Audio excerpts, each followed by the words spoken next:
Don't say that on air. I don't think you're allowed to say that. I think it's trademarked or some shit. What Let's is get Rumble? ready to rumble. Or maybe it's only you're not allowed to say it in context or something. I Is don't that know. WWE? Send the YouTube censors after us. Let's start with utility. I don't understand what it even means. Everybody has some kind of utils in their head that they're calibrating. There's hardly anything that hasn't been used for money. In fact, there may be a fundamental problem in modeling that we don't want to model. It's episode 31, Game Economist Cast. Semi-regular as always. Hi, it's Phil from Game Economist Consulting. I'm joined today by my two wonderful co-hosts, Eric from Second Tenant. Hey. Eric, how are you? Doing good. And Chris from Star Atlas. How are you? Oh, I'm doing good too. You coming to Europe soon too? Yes, I think I'm going to have a 12-hour debut in Gamescom, and then I'm going to leave. So I'm going to do a couple of coffees with people. Finally made the decision. We were going to do 3 days in Luxembourg. We decided to cut our 3 days short, and we're going to go to Cologne. But I'm not getting a ticket, so I'm just going to chat with people in the city. Are you going to have one of those little beers they have in Cologne? They have little beers in Cologne? Oh, they're very cute. You'll see them everywhere. They're adorable. The waitresses carry them. All the same glasses. They're all these little sizes, and they have a very specific serving. Imagine having 6 hot dogs being ketchuped at once. That's how they fill the beer glasses. Hot dogs being ketchup. It's kind of like a beer udder. We're gonna be coming from Belgium, so I'll be very. Hopefully, I won't be sick of beer by then. Impossible. We'll see. Impossible.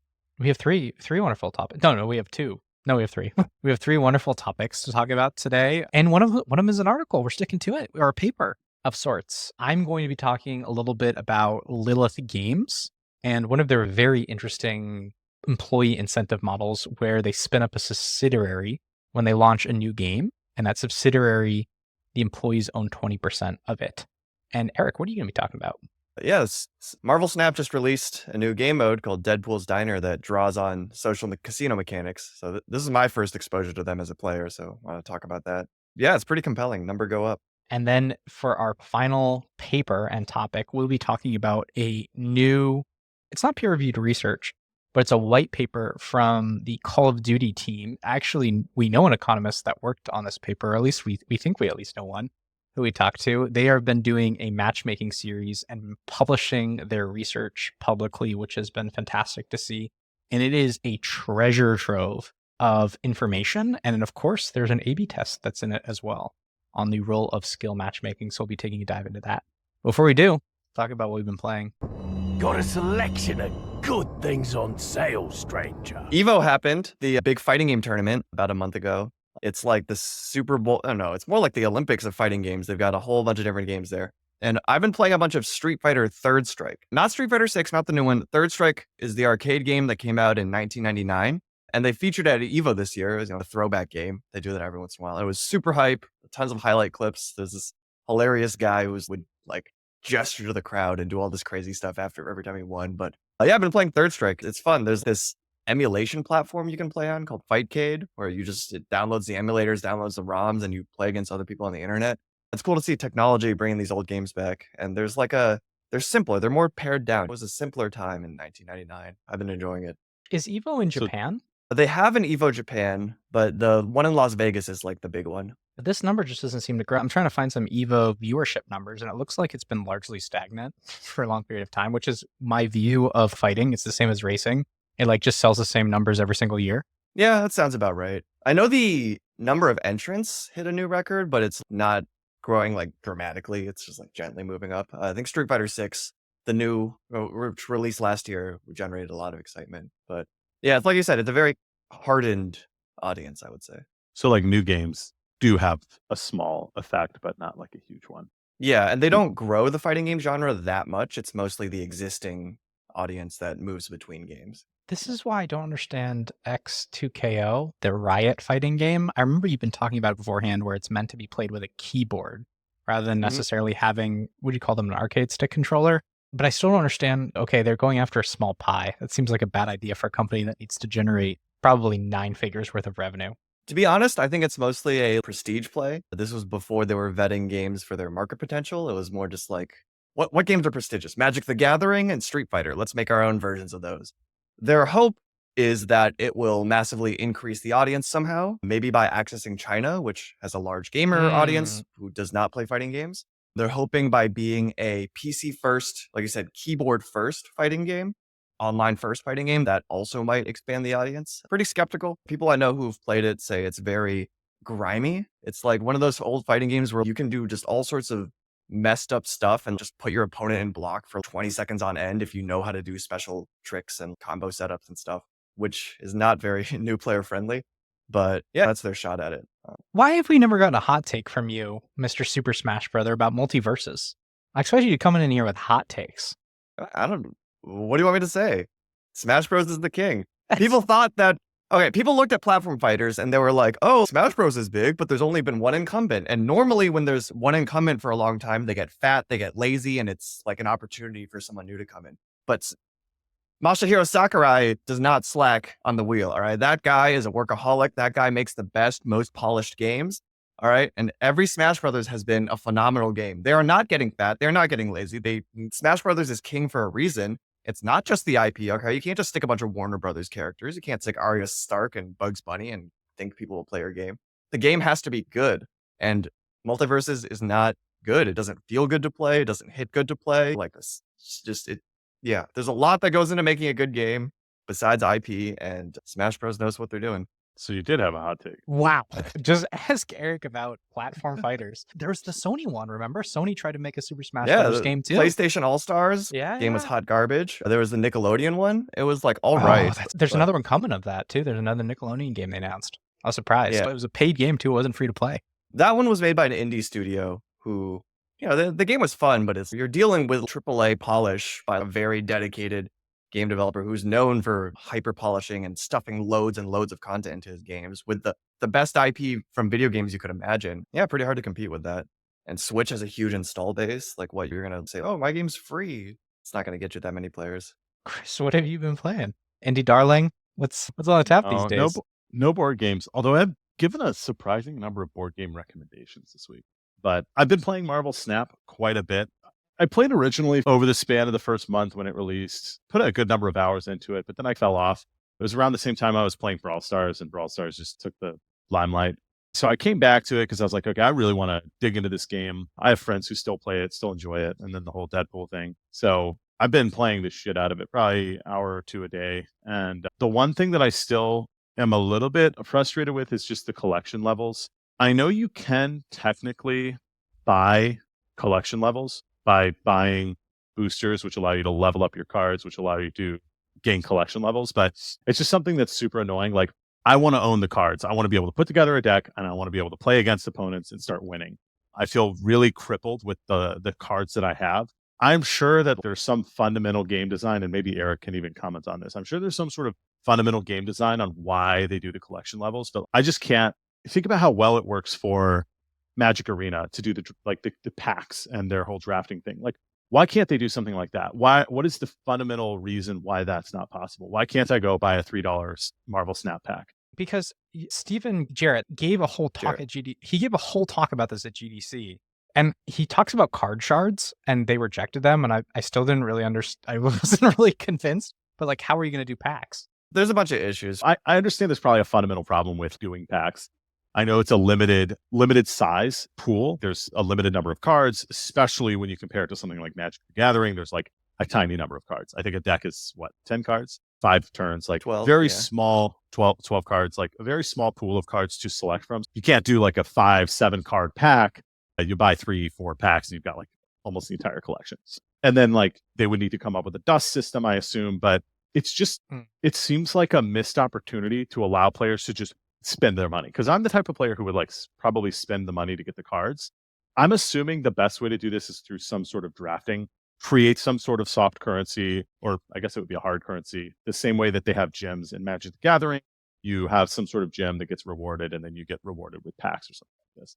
But definitely, it's always been a pain point for me with Marvel Snap. It's just like, gosh, it's so slow.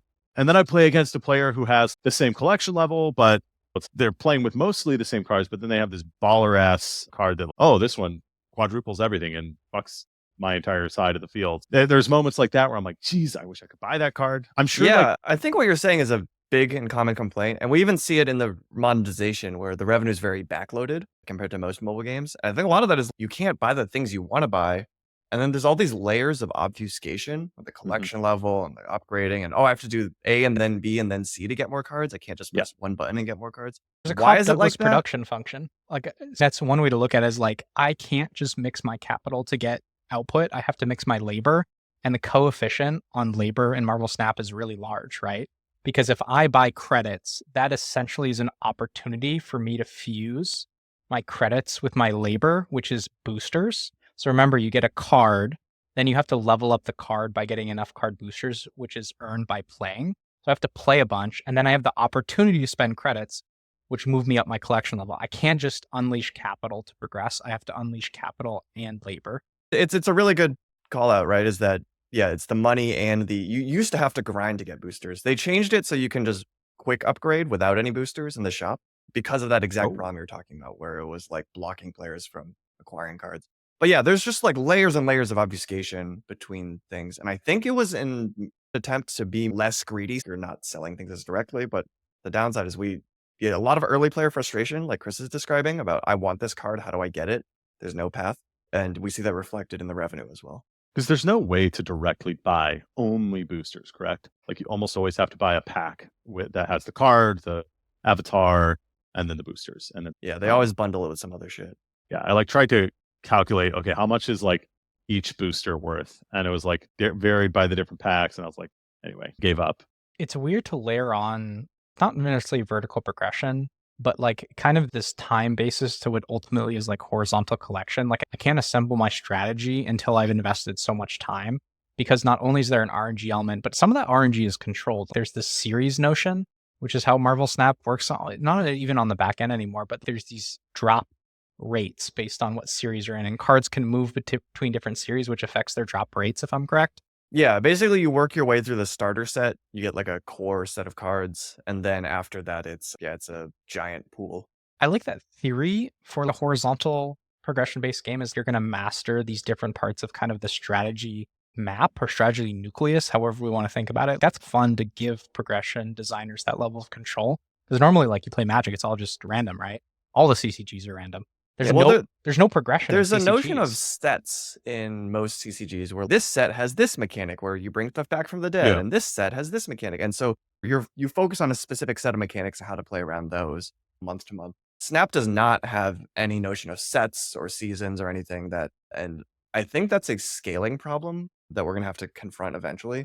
Just the fact that there's like a limited number of, if you think about Magic, there's like pretty much a limitless number of cards you can play, indefinite number of turns, tons of different colors, different combinations, versus Snap, which is a much more constrained, smaller strategy space, or I guess not a strategy space, but design space. Is that kind of what you mean? In Magic, sets rotate out. So you don't have all the cards you want from this old set. It's fine. Here's the new set, right? Everyone's progression gets reset a little bit. And you only have to think about, oh, this set has this combo that I'm trying to assemble. But as in Snap, the way it works is the pool is just one giant pool, and that pool is getting bigger and bigger. And let's say there's a 3-card combo you want from that pool. As the pool gets bigger and bigger, it's harder and harder to obtain that specific combination. The number of things you have to think about, it gets bigger and bigger because the number of potential decks your opponents have gets wider, which seems fine for our elder, like mature, engaged players, but it definitely seems like a problem for anyone trying to get into it. I am a little overwhelmed. It would be interesting to see if this theory actually holds up, because I totally agree with you that on paper, the number of cards increases, the number of combinations increases. And so you have to prepare against all these things. That makes sense to me.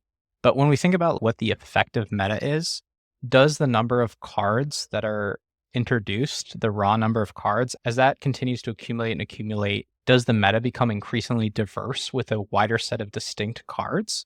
Or is it still a stable set that is ultimately the meta? The meta revolves around the same 15 cards, although those 15 cards may change irrespective of new cards being introduced, if that makes sense. The designers do put their thumb on the scale. If there's some dominant strategy, they'll nerf it and buff other things. So they do keep things shaken up. But yeah, there's definitely like cards that get introduced that stop being relevant. And yeah, which is fine. Like I'm totally down for set rotation. I think that would be probably good for it. But yeah, been enjoying it a lot though. And I was surprised like how it seems like it's still a very active game. Like when on the subreddit, there seems to be posts like tons of people, tons of activity. So 2 years later, right? 3 years later. I don't Not even know when it released. released. A year and a half 22? ago? A year? I've been playing Deadlock, which is Valve's game, which is in, I don't know, it's like I don't want to say it's an open secret, but they've been testing this game. It looks like for a little while now. It is an open invite in the sense that once you have a key, you can invite, I think, an unlimited number of people. And I played it against Concord, their beta, which is a first-person shooter out of Firewalk Studios in London, which is coming to consoles. And it was pretty shocking to play both of these. Concord is a first-person sci-fi shooter in the vein of Overwatch, and it is bad. It's just, this game is going to absolutely bomb. You look at the Steam numbers. I think they only had around 1,000 people play during their 1,000 max CCU during their beta, which was on PlayStation Plus. They need to have way more users for this to sustain. It's $40 multiplayer only, so they're gonna have CCU problems off the bat, and we know that can result in like self-defeating spiral, because as soon as matchmaking times are 5 minutes, then people leave, then there's 6 minutes, that triggers more people to leave, and there's a huge tipping problem. So they're in a bad place, but they really struggle to like nail this IP, which kind of has a sci-fi gleam, almost Star Warsy, like Star Wars Outlaws, Smuggler, of that nature. And then you go play a Deadlock, which is Valve's game, which is steampunk themed, and you just realize how much people are able to bring IP and like a feeling or a vibe to a game. And Valve just absolutely nails bringing this kind of sci-fi steampunk element. So to give you an example of how deeply they integrate the feeling, there are electrical lines that you tag onto when you go to different parts of the map. This is how they like speed players to different parts rather than you having a mount or having to walk it. And just feels very steampunky. All of the different characters have a very strong steampunky theme. One has a robot like with funky different parts. Other characters mirror what you might think of as like a Victorian woman. They have a lot of the dress that's the same. The sounds feel like it would be from a Victorian steampunk era. It's just a game that seems to get all of those little pieces. And I've had an absolute blast playing it. I haven't played a game like this for so long. I remember I played a little bit of Paladins, which is another attempt to try to take this third-person MOBA idea and run with it. There was also Smite. Those games have done okay. They're from this developer in Atlanta called Hi-Res Studios, which is one of the only, I would argue, like true free-to-play middle-class developers I know in the West. There's a couple in the East, but they've hummed along at like maybe 500 headcount. And they have all of these different free-to-play titles that exist mostly on Steam. They have one that's third-person, goes after CSGO. They have Smite, which we talked about. They have Paladins. They might have one or two others, but they're a very interesting company. So yeah, Deadlock is really good. I don't know if there's a market for it. I just hate how good Valve is at making games. It feels so effortless for them to do this. And there's the recent leak from a lawsuit on how much they pay their people and what their headcount is. Their entire games division is under 200 people. So they're supporting Dota, CSGO, somewhat of TF2. They pumped out that Half-Life VR game, and they have this in development. For 180 people in AAA, that's unheard of. Their games released per year is super duper low, though, right? So, but they got live service, right? They're live servicing Dota and CSGO. Like that True. alone should be way more than 200 people. Talk to anyone in those communities, they complain, like, where's the updates? We don't get shit. Like, They outsource the fine. cosmetics to the community. That is true. That is true. They got a system down pat. So this is going to be free to play game, you think? Oh, of course. Mono Overwatch? For Concord? Deadlock. Oh, Deadlock is easily going to be a character cosmetic based game. They know this playbook. They might go with Dota, where they give all the characters away for free and just strictly do cosmetics and rely on the marketplace. They basically have solved all of their problems, their monetization problems.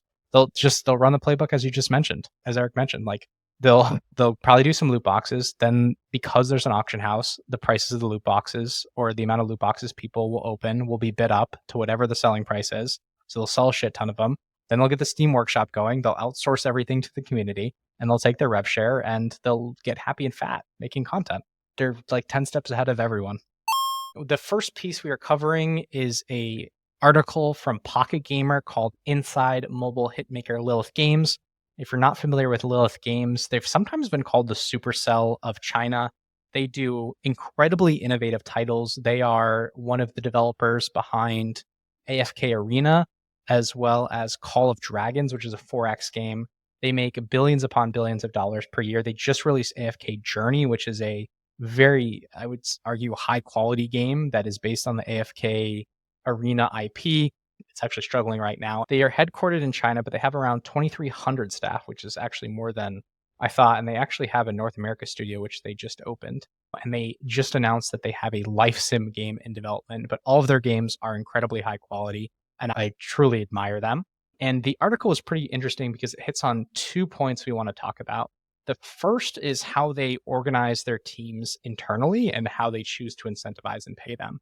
So they have this thing called the Aladdin plan, which is supposed to promote team loyalty and initiative. So the interview is with Vincent Yu, who is the head of strategy and investment. And one of the pieces of the Aladdin plan, the second plank, is that when they launch a new game, they establish a standalone subsidiary company, and core members of the development team collectively hold a 20% stake. And once the project go live, profits are calculated annually and distributed according to their share. And he says that as long as employees stay in the firm, even if they're on another project, their shares will be maintained and they'll receive dividends. They also talk about the fact that they don't have non-competes at Lilith Games, and non-competes are very common in China, which I thought was interesting. And the other piece of this article that was interesting was that he says they break with the typical mantra of the last decade that building mobile games requires developers to kill their darlings or to fail fast. So very much a Supercell approach. He says they don't do that. And he says that the Lilith's project strategy is to ensure that all game projects are planned for global release from the very beginning of the project. They have a destiny, and that the key metric that they focus on is user retention, and that we will not easily cancel a project just because this metric is not met in the short term. We typically give development team enough time to continually test and optimize. This don't kill your darlings thing is pretty different than what we've heard a lot about Supercell. They're famous for soft launching games and killing them repeatedly if their metrics aren't high enough. And whereas it sounds like, at least based on the interview, that Lilith is much more willing to invest in and iterate and improve the games until they have high enough retention for that global launch. And I think this brings to a classic problem, which is the explore exploit trade-off, or the stopping at time problem. Basically, you've got this game, you're working on it. How long do you spend improving it before you decide, hey, let's kill this one and move on to another project, versus, oh no, there's still potential here. If we work on it for another year, it'll hit the targets. And it's a really hard problem because you don't know. Like, once you kill a project, you don't know what it could have been, right? Or if you spend more time investing in a project, you don't know what you could have accomplished by diverting resources. And yeah, we see different companies have very different approaches to this explore exploit trade-off. Supercell famously very quick to explore, very quick to throw away old stuff. I think Riot had the opposite problem, where they spent too much time investing in projects that were doomed to fail. Lilith, at least from their success, seems to have found a good balance. So it's interesting. It feels strange to give a game a destiny, though, that like this game is going to launch and we're going to make this idea work no matter what the capital costs are. So at the end of the day, what are you doing? You're giving yourself constraints.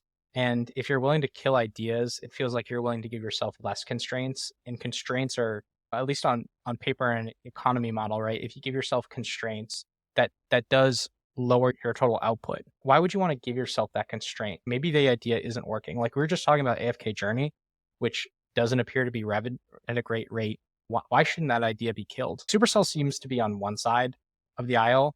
Actually, Supercell actually gives things couple number of goes, and when they redo something in a big way. Clash Mini, which is one of their games which is in development for 2 years, had all these crazy big updates where they radically changed parts of the game. To give you like one example, they made it such that you couldn't move the pieces in between rounds. So when you place the piece in Clash Mini, it was frozen. Remember, this is an auto chess game, and one of the core components of auto chess games is acting and reacting to your opponent in between rounds and repositioning your units, and they just completely removed that because they felt like they didn't have the KPIs that they expected in soft launch. They'll do these radical relaunches.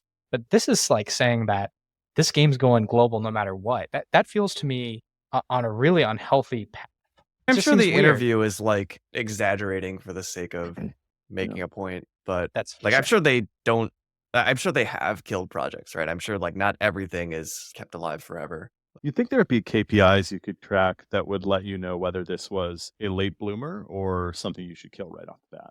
And I'm trying to figure out, like, what would those be? How would you know whether this is something that's worth trying to exploit or whether it's something you should definitely kill? Because we can all think of games where there's a small little change and that's all the difference. At some point, you can start to get validation of your idea. You can take this from a Bayesian approach. Isn't the game economist approach to development is kind of Bayesianism?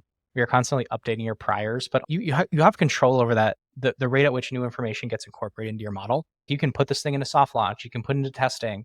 You can give it to streamers. There's all these different ways you can accelerate the learning process, and each of those have different abilities to move your priors, or you should have them that way.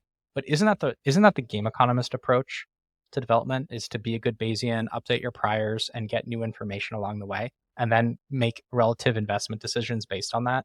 It's a gate model, right? This is normally how AAA production works, right? Is you go through gates, and each gate is a review by executives, and then they choose to fund you or not fund you additional amounts of money. Exactly. You got to gather information, know whether it's good enough to move on or not. But that right, the executives holding those gates, right? It's not obvious when at the point of decision whether it was the right one or not to pass or fail a game. So what do you think about an alternative model where you have gates and basically you get a pool of money at each gate, and that's basically the amount of ammo you get to overcome that gate, which has more clear guidelines? Although I would argue you want the guidelines to be less material and strict in the early parts of the funnel, and you want it to be more subjective in the early parts of the funnel. But as you get later on, look at, if you don't hit 40% D1 retention, like, we're going to stop this project. Like, you have $10 million to overcome 30% D1 retention. If you drain that money, the idea is dead. Don't you think that more of They a spend startup the 10 idea? million, they make a game, it doesn't hit the D1 retention target. Everyone's, oh, this game's interesting, this game's fun. And then the lead designers, hey, I insist that, look, we just need a few more months for this to cook and we'll get there. And it's always hard to kill something once it's that far along.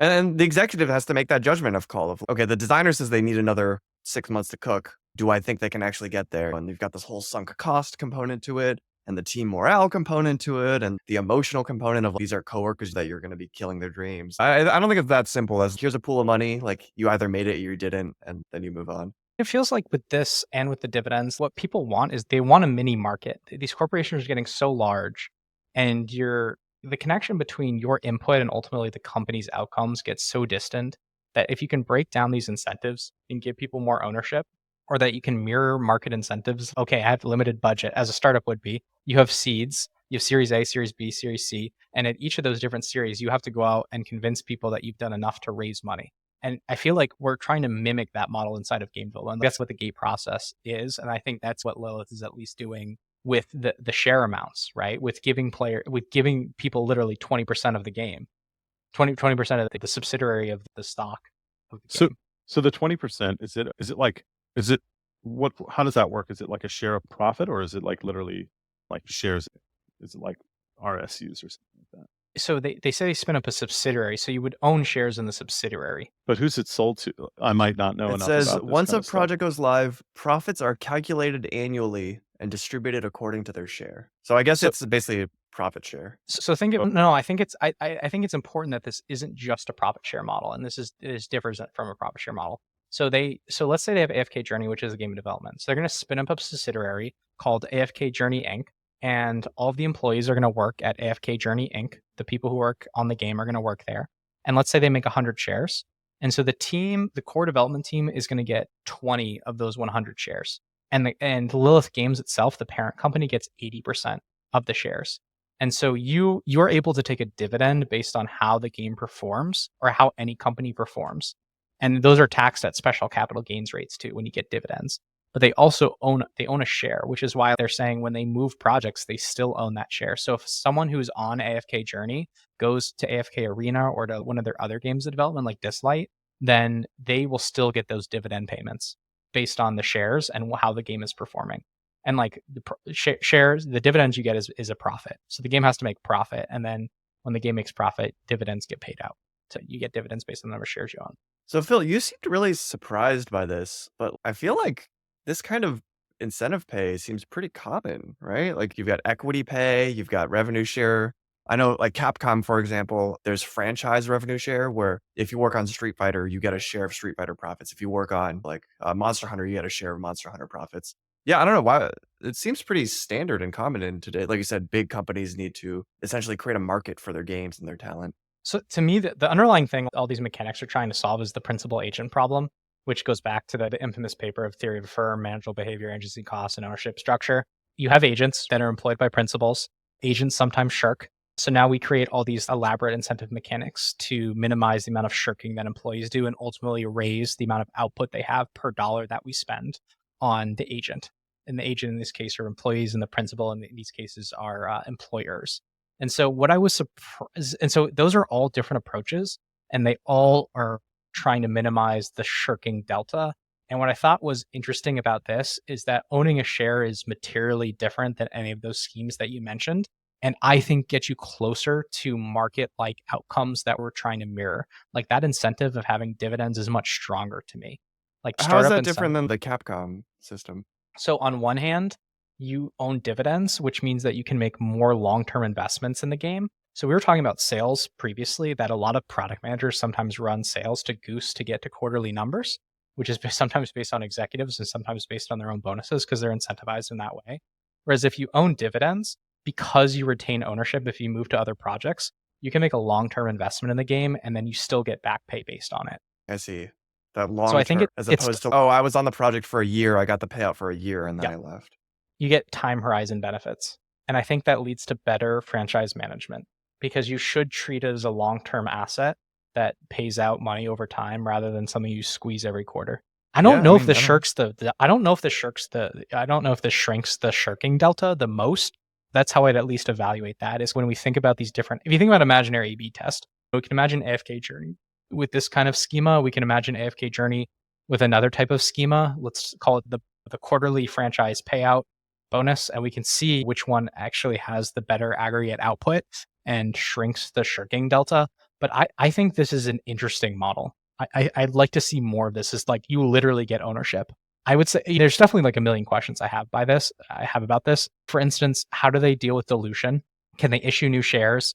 Who ends up deciding who gets shares and who doesn't? Do the employees get to decide who gets shares and who doesn't? I would say the other thing here is it's a tax benefit. The other thing is it's just like nuts and bolts, like capital gains in the United States, long-term capital gains is 15%, which is incredible. That's a radically different schema than most employees are used to. Usually they're paying top marginal brackets in games. Like California looks like Sweden these days. You're like what, 55% top marginal bracket? Imagine 15% instead. Isn't this you mentioned like ownership, like equity pay is super common in tech companies. That's true, but usually that's just cash. That's just cash because you end up flipping it in the same quarter and investing it into your S&P 500. If you're a good economist, you don't hold on to it. Or smart startup, like I'm at Second Dinner, I get a certain amount of options, and those options are effectively incentive pay. Yep, that's the same here, though. But that's still direct. That's startup equity that potentially has a value, right? You don't have a market value right now. Yeah, I guess the thing I am surprised. You seemed surprised that they were giving such a large revenue share or profit share, and to me, it seemed pretty standard for tech companies to do some kind of incentive pay. I agree. It's just it's issuing shares and giving employees literal ownership is really surprising to me. That just feels like a very bold move to me. And I agree you can get similar mechanics with other bonus-based pay systems, but this just literal shares just carry so many differences with it legally, financially, and I would just say spiritually. Owning a share to me is very different than getting a bonus-based payout beyond the incentives we talked about. It's like the way CEOs are paid, except for every single employee is paid like a CEO. Yeah, you've got real stakes. Do you think that this is like a new revolutionary way to pay employees? Everybody gets like a small royalty from every single product they put out. But I am really curious, your point, Phil, like how do they determine who gets what? I'm assuming the most senior people end up getting, or not even the most senior, but the most like high-ranking employees get the highest share. I mean, it's not only that. It's okay, when new people join, what happens? Yeah. Can you sell your shares internally? Can I sell my shares? It's a stream of dividend payments. Can I speculate internally? Can I buy some AFK Journey shares? Because now you get an internal market, right? And that's also interesting dynamics, right? That would cause a whole bunch of problems. When I posted this on LinkedIn, it's interesting when I see this natural reaction on many platforms and in real life.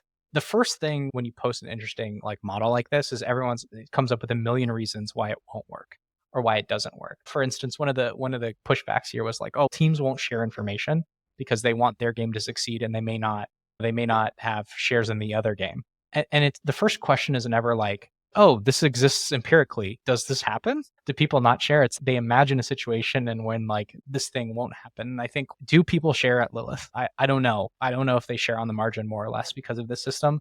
But I at least know we have some empirical evidence on whether or not it's happening. And it doesn't appear to be the case. There's no reason to believe that this mechanism is any different than typical compensation in terms of your incentive to help a fellow employee. It's not like them succeeding makes you do worse. And trade shares. If Eric's on Marvel Snap and I'm on a second dinner game in development, I don't know, Eric, what do you think? Do you want some of my shares? I'll trade I you mean, for some. I was gonna say crypto's doing this. I wouldn't say it's been That's terribly true. successful. It is a very crypto type of concept. Pay That's like dividends, early though. liquidity. We don't pay dividends, though, except for Illuvium 2 or whatever the fuck that token is from Australia. No, they don't.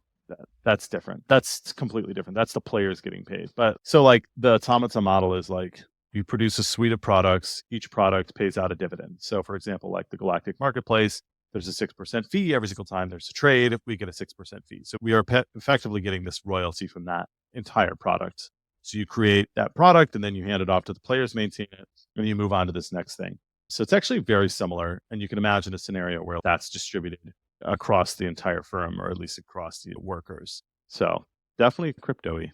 And I would say that model hasn't been a silver bullet to make development successful. So No, it doesn't really help, especially since the tokens have value before the product has value, which is a whole entire different topic. And one of the fundamental problems with kind of the crypto incentive model is that a crypto company incentive model is the thing shouldn't have value.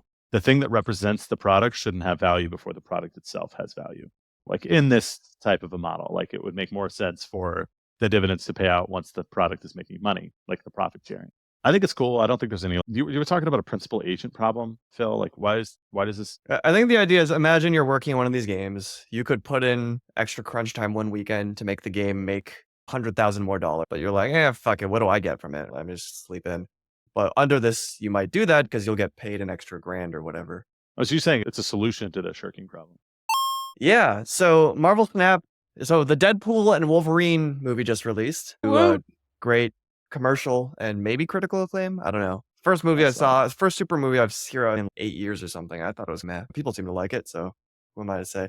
But Marvel Snap as a tie-in, transmedia. Marvel Snap as a tie-in had a game mode called Deadpool's Diner, which it's all Deadpool themed and it's got a bunch of social casino mechanics. So the idea is you start off wagering a mode-specific currency called Bubs. I think they're called Bubs because that's like Wolverine's catchphrase. At the first table, you wage 1 bub to play. At the next table, the minimum bet is 2. At the next table, it's 4, etc. It goes up exponentially, right? All the way up to like millions of bubs as your minimum bet. It's like poker where there's like super low stakes and super high stakes tables. And the idea is you play your way up. If you win big, you can like easily double, triple, 1000x your bub balance in one play session. But these bubs, it's not real money. It's like funny money. The game encourages you to go big or go broke. And when you do go broke, if you lose all your money betting, it refills. And within 5 hours or something, you've got a nice balance to work with again and just see how far you can take it again. And yeah, it's been pretty effective. Personally, I found it pretty compelling. The whole pushing your luck and playing more aggressive and, even if I bust out, it's fine because I'll just come back in a few hours. It was created a nice engagement loop. And this was my kind of first exposure to social casino mechanics as a player. And I found them pretty compelling. I wrote a whole thing about, this is great, amazing, quote unquote, skill games adapting social mechanics. But I got a bunch of pushback with people saying, oh no, people have been doing this for ages. So I don't know. Am I wrong? Like, Phil, you probably know more here. Is this common in other games? This kind of what the fuck are those people talking about? No, it's not. This isn't common at all. High stakes betting is not common in games outside of social casino. Very rarely, by definition almost, but I've rarely seen this. Maybe a loot box open is something you can really wager.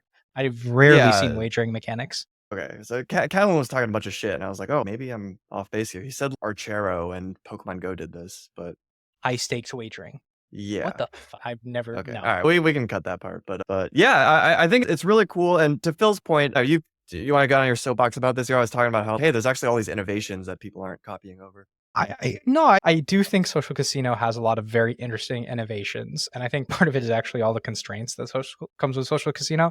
And it's not just expected value. There's a little bit more that goes into, okay, what should be the EV of this? There's a couple more things that you have, a couple more levers you have to pull. But they build so much interesting live ops around that simple mechanic that I think many people ignore how they could fit these similar types of mechanics in other games because, social casino, gross. But they're compelling, and it doesn't always have to be connected to monetization. Sometimes we want people to have a good time, and these are fun. They're fun mechanics.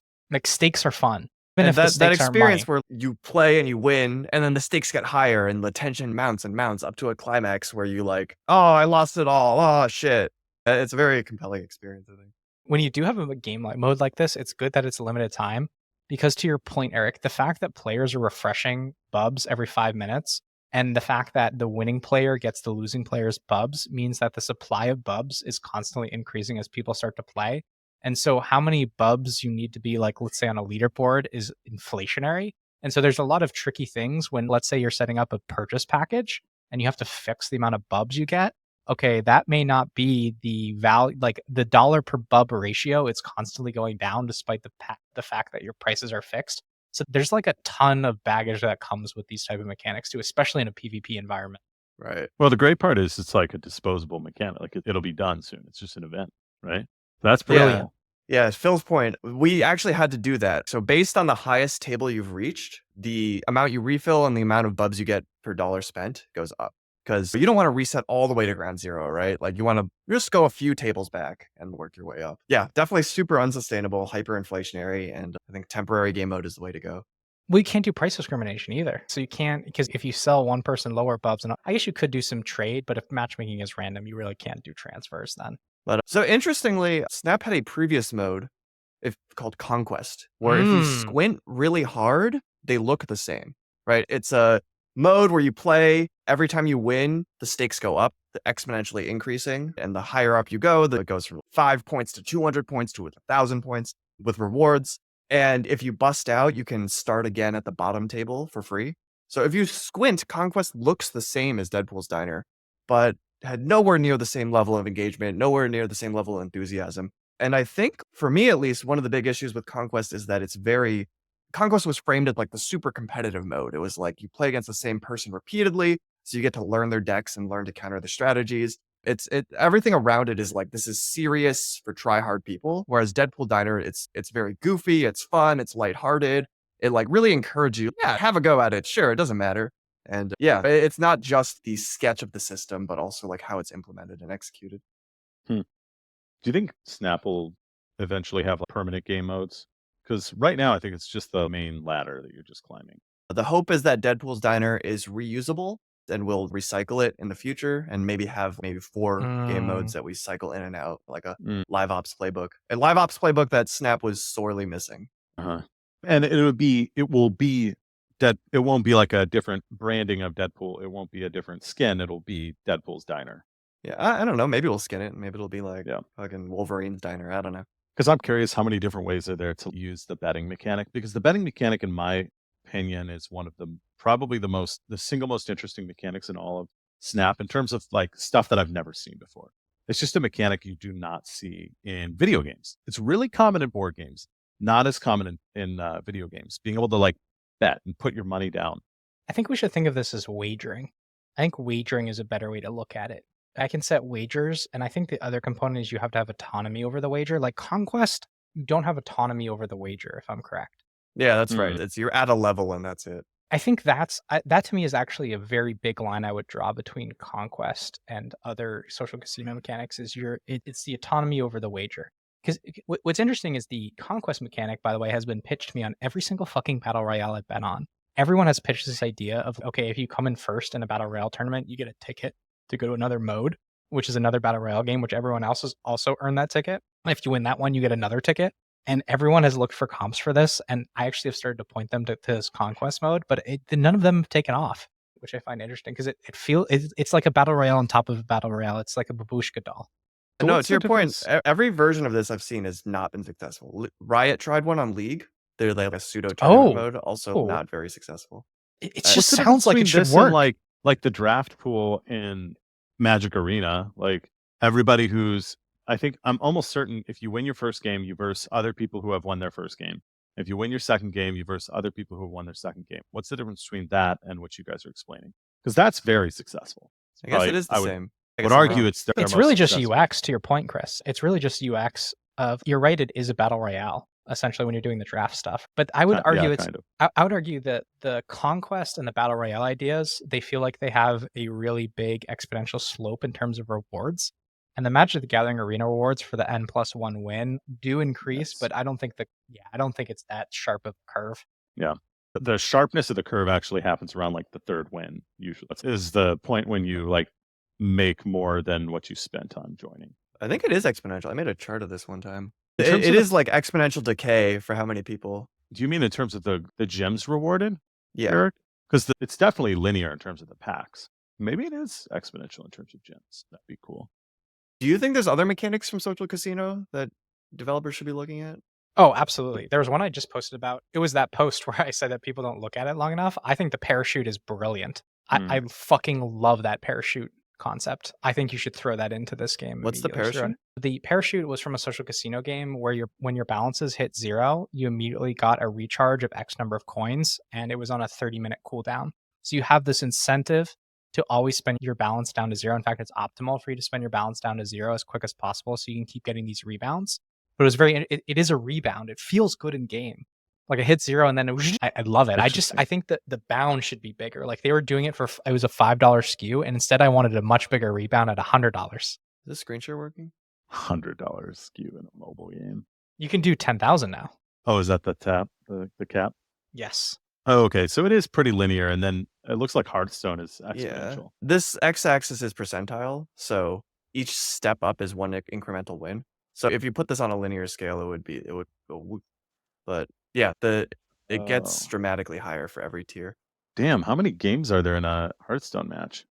2, 3, 4. So Hearthstone has a zillion. very exponential payout at the end. So they're stake heavy, I guess you could put it.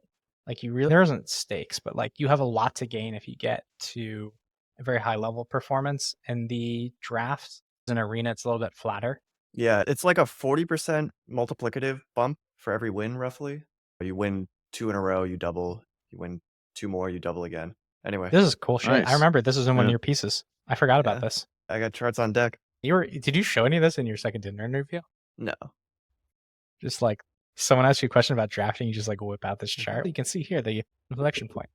So very interesting paper we were talking about from Call of Duty, from the Call of Duty team. One of our economist friends worked on it. In 2024, early 2024, they ran the deprioritized skill test in Call of Duty Modern Warfare 3, where they used their A/B test framework to loosen the constraints on matchmaking. And it's important to note that it was not removed entirely from the matching algorithm, but the level of skill that was used in the matching algorithm went down. And they tested this on quite a few number of users in North America. I believe they said it was around 50% of the users in North America. That's crazy sample size. They don't specify the specific N, but I think we can assume that it was quite large. The thing that I wanted to start with before we get to the results of the paper was that they actually just spent a lot of time talking about how they do matchmaking. And it's as you'd expect, and I still think it's really interesting to walk through. So one of the charts they have in here is called their heuristic selection process. And so what they do is they take a given player and they try to rank them on a number of dimensions. So geographical distance is one of them, because you remember ping matters here. There's skill, which has a weight associated. There's control scheme, so whether or not you have a mouse and keyboard or controller. And so they have all these different parameters that they weight in different ways. And it'll be interesting to see like those weights are still, I wonder how those weights are chosen, whether or not they're designer driven or whether or not there's a deeper algorithm here. And what they do is they try to minimize the distance between an individual player and across all of the aggregate sum of all these metrics and other players. And that's the core basis of the formula. So they have geolocation, it's stored as longitude and latitude. Skill is between 0 and 1, which is the average skill percentile, and then a control scheme. But they can add and drop all these different dimensions. It felt like a really clever and well thought out system. This is exactly how you want to think about matchmaking systems. And it also integrates into all their subcases. Like they have a lobby and they need to fill one player versus matchmaking altogether. I love seeing this just spelled out explicitly. And interestingly, the skill metric is one of the lowest weighted metrics. The highest weighted metrics that they talk about is ping. That's like the most important metric, which I thought was really interesting. So as people are like, oh, skill-based matchmaking, it's like a really small part of the actual matching. They didn't disclose the weights though, did they? They didn't disclose the exact weights, but they do say at the beginning, ping is most heavily weighted, skill is lower weighted. So we don't know, is it like 10%, 20%? And that was a big takeaway I had as well, because the feeling of playing, if the game is choppy and the game feels broken, that matters way more than my opponent's better than me. You see the same dynamic appear in fighting games where people strongly prefer a good connection over a close match. I think there's actually an interesting insight, which is I wonder if this has external validity to streaming websites, getting the right movie for you versus the quality of the film. This seems to translate more like, here's the thing, ping matters a lot in PvP games, simultaneous real-time PvP Twitch-based games. Yeah, that makes a lot of sense to me. And what we don't know is we don't know the relationship between how ping changes and then how your subsequent outcome changes. Because I think that could be the case, Chris, is if you have higher ping going into a match, then you're going to have a much worse KD ratio, which would affect your subsequent retention. There could be a skill ping relationship. What was super interesting is like the effect size of just slightly reducing the weight of. So like the A/B test is literally like the weight on skill in the matchmaking algorithm is decreased. That's it. It's not, there's like nothing fancy. And I thought the effect sizes were actually pretty substantial, especially for a game like Call of Duty. It was like 1.25% or something like that. Let's get there. Let's just talk about, Okay, I think it was interesting how, because they do report what the search time is to find a match by skill bucket. And so it was around 15 to maybe 20 seconds. But what I thought was remarkable about how they've done their matchmaking is that the ping, or excuse me, the search time is relatively constant across all of the skill buckets. I would assume it'd be sometimes hard to fill matches as skill increases. Is there, because the distribution of skill is it's not constant across each of these. It's not uniform. It's like any other normal distribution. And despite this, they're still able to maintain constant search times. Actually, one of the interesting things they did was they do a percentile normalization on, and they said this specifically for that problem you just described, which is to keep the matchmaking time and any like skill parameters consistent across buckets. Brilliant, right? Yeah. And the other weird thing was about their skill thing is they didn't use like a classic ELO style skill. They it's a bunch of heuristics about KD and then run through the percentile. And the other thing is we see the same thing in ping. Like they're able to maintain pretty constant ping. In fact, there's actually a slight decrease in ping as the skill bucket increases. I actually wonder if they've set weights at a skill percentile level. And so they actually start to favor lower ping a little bit more in favor of a little bit more search time as skill percentile increases, which would make sense to me. My guess is the inverse, which is that higher skill players just have good connections. And you don't play until you get high skill if you have a bad connection. That makes a lot of sense. But would you still, as a designer, want to accept longer wait times for better skilled matches and lower ping? COD says no. That's fair enough. Fair enough. But COD's a bit more casual than, I don't know, maybe like a Counter-Strike tournament game or something. Well, and I don't know if you're going to talk about this, Phil, but this idea of this cyclical process where the more attrition there is, the higher the skill level becomes. So you have this like vicious cycle where if you match, I can't remember if it was like, if you match too little on skill, what you end up with is these blowouts. And if you are on the receiving end of a blowout, you're going to attrit from the game, and then you end up with just a higher skill. Yeah. So it's a really interesting, like, this idea of if you don't match on skill, you'll actually end up with just super high skilled players. Let's talk about the tipping problem, because an economist wanted a Nobel Prize on that too. The only other thing that I thought was interesting is that they established that their team skill metric actually does correlate to win rates. It felt like this was also a good establishment graph.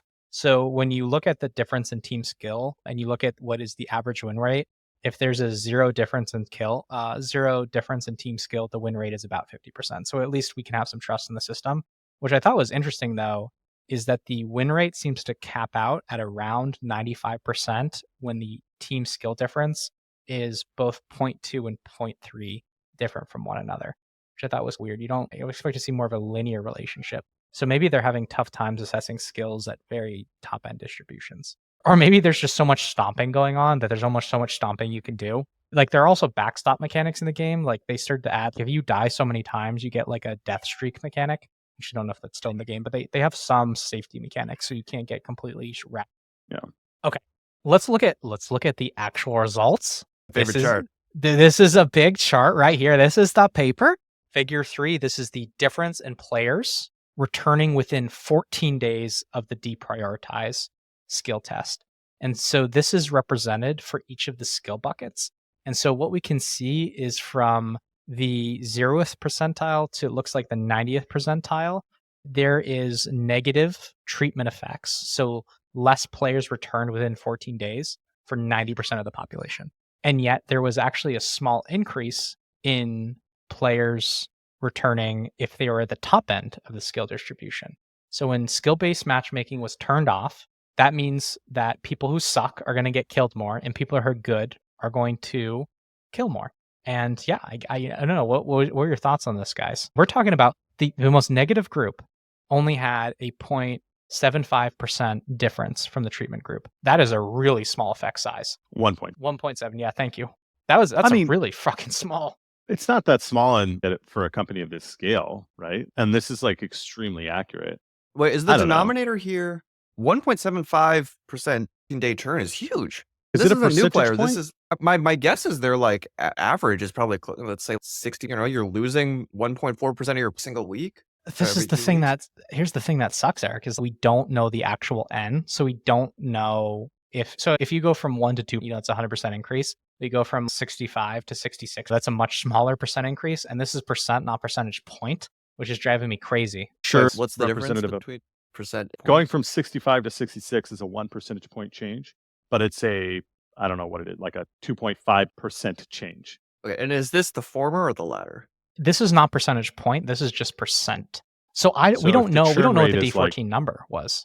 I don't know if it was a big number or a small number. I think it was a small number. And if it was a small number, that would mean that the effect size is pretty big, similar to what you were mentioning, Eric. Still, call it negative 0.5% compounding every 2 weeks over the course of a year. So to take into the 26th power, that's something. We also don't know how much they slackened up the skill, right? They didn't remove it. All they did was de-weight it a little bit. So that's another thing. It's not like this is the difference between no skill matchmaking and all skill matchmaking. And it's funny because I think almost every gamer you ask, is skill-based matchmaking good? They're like, no, it's bad. It makes me verse a bunch of sweats and then I don't like playing the game. Which I think is so funny because that's obviously not true. Well, at least for the Call of. I think we have an even better explanation, Chris, which is that if you are a high skill player, you stand to lose the most with skill-based matchmaking because you can't stomp a bunch of people. And so who are the people who tend to go on the internet and complain about this? I'd argue it's the people it's the interest groups. It's the lobbyists from the interest groups. This is the gun lobby of gamers, is SBMM guys. So for context for the listener, this was new to me, but skill-based matchmaking was controversial in some of these shooter games, especially these console shooter games like COD and Halo, which historically did not have skill-based matchmaking. And like Chris and Phil are saying, a lot of influencers, top players were saying like, oh, skill-based matchmaking is bad because like it messes with the experience, blah, blah, blah. It's funny because I had the opposite opinion coming in because if you look at people from StarCraft, people from fighting game, people from League, they all love skill-based matchmaking. They're like, yeah, I want an even match. This game sucked if it's not even. It was funny hearing the opposite community perspective here. But yeah, to your point, that little bucket, the little green bar at the far end, that's the vocal minority. I think the other thing that was interesting here is exactly the point you mentioned, Eric, and you were mentioning earlier, Chris, is the tipping problem, which is that the churn rates with skill-based matchmaking turned off are not uniform across each of the skill buckets. The players who tend to be the worst and suffer the most in terms of KD ratio churn the most. And so ultimately, if they keep moving the population week over week, you have the tipping problem where the skill distribution for the median player keeps increasing, and it adds this problem. This problem gets worse and worse because the players at the bottom of the skill distribution will keep leaving. Although we don't know if that was the effect here. We don't have a time series. I wish they showed us a time series of this happening, but I guess that's at least what they speculate. And I agree with that. I love how simple it is. I love how straightforward the approach is. You've got the ELO system, which has this fancy equation that says, here's how you calculate how much the change is. I just love that they're like, here's the metric we care about. Here's this algorithm that is composed of a bunch of different weights, straightforward weights. Like, this is 10%, this is 20%. The whole thing made me really happy. I just love this, that they're putting this paper out there. And the interesting part about the tipping problem is that it's reflected in figure 4 here, which is the difference in quit rate from the deprioritized skill test from the experiment that they ran. And so it is that the quit rate actually increased for lower skilled players and actually dramatically decreased for higher skilled players, which is exactly the opposite of what you'd expect. But they get this result because they have the tipping problem, which is that you had all these low skilled players who kept leaving because the distribution kept shrinking. And so the quit rate was much higher for them. I wonder if the standard errors got impacted throughout the experiment. I'm assuming they don't really care about standard errors, but like you could imagine one of those like diff and diff crazy econometrics guys on crypto or on econ Twitter that's, oh, you can't really estimate this parameter because the sample was like trimmed throughout the period or something like that. I don't care about that kind of stuff. COD's got buckets of players. I'm sure they're fine. The other part that was interesting here was figure 6. This is the difference in kills per minute from the DPRI skill test. So the number of kills per minute decreased when you turned off skill-based matchmaking for low skill players, which is exactly what you expect, and it got a lot higher for players who were highly skilled. If you are in the lowest skill bucket, you were in the bottom 10% of skill, you saw about 10% less kills per minute. That's a pretty dramatic change in gameplay. I'm honestly surprised. It's interesting to see this because this means that players were having similar, especially in the middle deciles, they were having a similar experience. Like they were still getting the same metric KPM, but they were leaving nonetheless, which I think is really interesting. I'm assuming it has to do with the results. Like you could still you could have maybe 2 kills per minute and you lose versus 2 kills per minute and you win. But there was some mode data in there. There could be some differences in modes because different modes might have different amounts of kills. And so they look at score too. There can be a couple different ways to look at it. But yeah, it's interesting, Chris. I'm not quite sure about that one either. All right. all I we gotta got. jump, fellas. Yeah. All right, let's call it. Yeah. Episode 31 in the can. Boom. yay. We should teach this to our children. Economics is major. Everyone has to major in economics. Number 1, for personal survival. Economics is major.